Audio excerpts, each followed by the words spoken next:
Prends ta chaise et assieds-toi, car l'histoire que je vais te raconter va te bouleverser.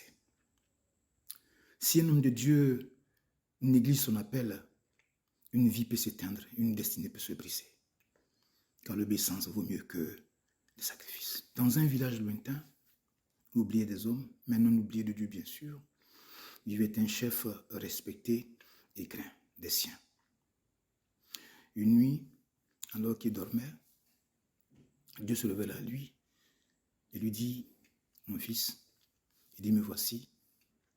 Il dit, tes dieux sont des dieux de bois, des dieux de paille, qui n'ont aucune force et qui ne m'ont jamais connu. Rassemblés, il fait les brûler. Je te ferai venir un de mes serviteurs qui va t'annoncer le salut, qui va te parler de moi. Le vieux chef se leva en sursaut et s'assit sur son lit, se mit à réfléchir sur ce qu'il venait d'entendre. C'était la première fois que le grand Dieu venait de se révéler à lui. Il était bouleversé. Cette nuit-là, il n'a pas eu le sommeil.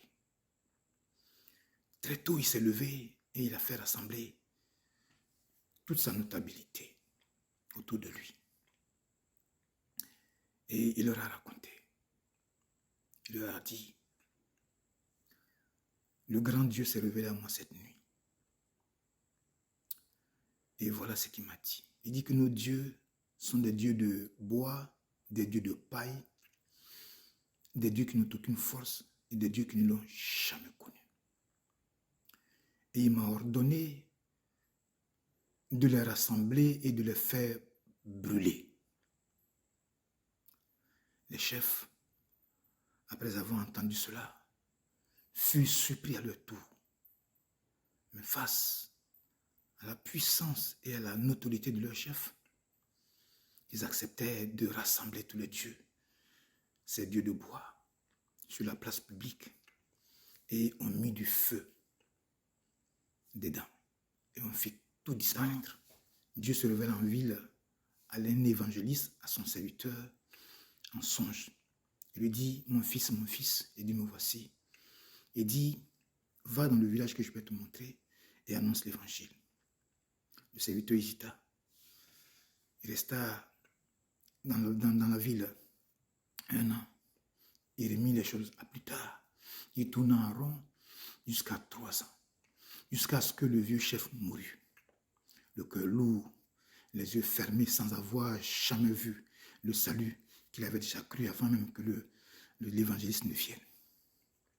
Puis un matin, pressé par le Saint-Esprit, il fit précipitamment ses affaires et il prit la route. Une route poussiéreuse et longue. Mais il réussit à arriver dans le village. Quand il arriva au village, tenez-vous bien, il fut accueilli comme un roi qu'on attendait depuis longtemps. Le peuple pleurait, le peuple dansait, le peuple chantait. Et l'évangéliste prêcha la parole du Seigneur. Tout le village crut et ce même jour se fit baptiser. Mais alors que l'évangéliste jubilait de joie, le fils du vieux chef, désormais devenu chef à son tour, s'approcha de lui et murmura, un seul aurait été heureux, c'était mon père, car c'est lui qui a reçu le songe et que c'est lui qui a fait détruire les dieux.